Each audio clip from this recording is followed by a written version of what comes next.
Dari halaman rumah ke meja makan, cerita Desa Cisarua Purwakarta membangun generasi sehat. Semua berawal dari satu tujuan besar, bagaimana memastikan anak-anak tumbuh sehat, ibu hamil dan menyusui terpenuhi gizinya, dan masa depan generasi menjadi lebih baik. Program Makan Bergizi Gratis, MBG.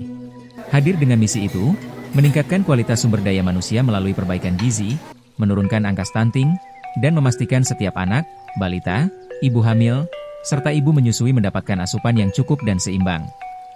Di Desa Cisarua, Purwakarta, tujuan ini tidak berhenti pada pembagian makanan.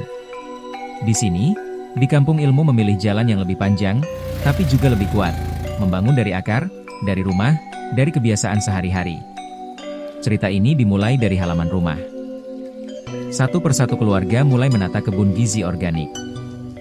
Katuk, kelor, kangkung, bayam, daun bawang, hingga cabai tumbuh di dalam planter bag. Di samping rumah, ayam kampung petelur dipelihara untuk menghasilkan telur setiap hari. Awalnya sederhana. Untuk dapur sendiri. Lalu perlahan terasa bedanya. Yang biasanya harus beli sayur, kini tinggal petik. Yang biasanya beli telur, kini sudah ada di kandang sendiri. Pengeluaran dapur mulai berkurang, meski mungkin belum terasa besar. Tapi ada satu hal yang berubah, rasa percaya diri. Bahwa keluarga bisa memenuhi kebutuhannya sendiri. Dari situ, gerakan ini tumbuh.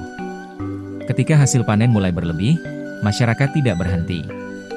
Sayur dan telur berlebih mulai dikumpulkan, dikelola melalui koperasi warga, lalu disalurkan untuk mendukung kebutuhan pangan di SPPG Cisarua. Kampung Ilmu juga menghadirkan inovasi melalui program Tobong, yaitu tungku pemanas ramah lingkungan untuk mengeringkan hasil panen. Melalui koperasi warga, dapur MBG membeli beras langsung dari petani, menyimpannya dalam bentuk gabah, lalu menggilingnya saat akan digunakan. Cara ini membuat beras lebih segar, sehat, bebas kutu, sekaligus meningkatkan nilai hasil panen petani lokal. Dari sini terbentuk sebuah siklus yang hidup, dari warga, kembali ke warga.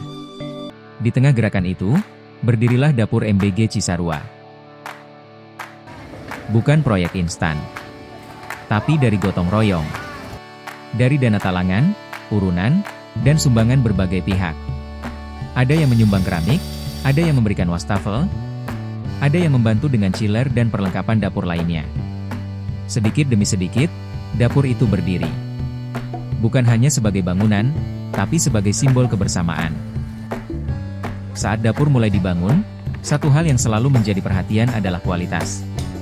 Bukan hanya sekadar membangun dapur yang bisa digunakan memasak, tetapi membangun dapur yang benar-benar layak, bersih, aman, dan mampu menjaga kualitas makanan yang akan dikonsumsi anak-anak dan ibu hamil. Karena itu, dapur dirancang lebih luas agar alur kerja rapi dan higienis. Bahan baku tidak boleh sembarangan disimpan, maka disiapkan chiller dan cooler agar sayur, daging, dan bahan makanan lainnya tetap segar dan terjaga kualitasnya. Air bersih juga menjadi perhatian utama, karena dapur yang baik harus dimulai dari air yang bersih. Bahkan limbah dapur pun tidak diabaikan, sehingga dibuat sistem pengelolaan limbah atau IPAL agar lingkungan tetap bersih dan tidak menimbulkan masalah baru. Di dapur inilah, makanan bergizi disiapkan setiap hari. Sasarannya jelas, anak sekolah, ibu hamil, ibu menyusui, dan balita. Kelompok yang paling membutuhkan perhatian, yang menjadi kunci dalam menurunkan angka stunting. Tapi yang menarik, di sini makanan tidak hanya dimasak, tapi dipikirkan dengan serius.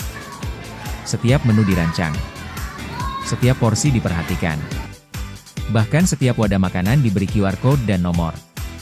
Dengan teknologi scanning dan AI, makanan bisa ditelusuri, dipastikan sampai ke penerima yang tepat, dan dievaluasi dampaknya. Ini bukan sekadar distribusi makanan, tapi sistem yang belajar dan terus diperbaiki.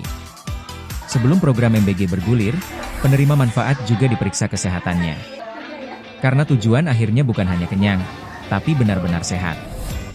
Kampung Ilmu juga menyeleksi warga sekitar yang ingin berpartisipasi bekerja di dapur MBG dan memberikan pelatihan terlebih dahulu. Mereka dilatih tentang manajemen kebersihan, kedisiplinan kerja, serta rasa tanggung jawab terutama dalam hal keamanan pangan. Dengan demikian, dapur ini bukan hanya tempat memasak, tetapi juga tempat belajar dan membangun keterampilan masyarakat. Di Desa Cisarua, perubahan tidak datang tiba-tiba. Ia ditanam. dirawat, dikerjakan bersama. Dan mungkin, disitulah kekuatannya. Bahwa masa depan yang lebih sehat tidak hanya dibagikan, tetapi dibangun bersama.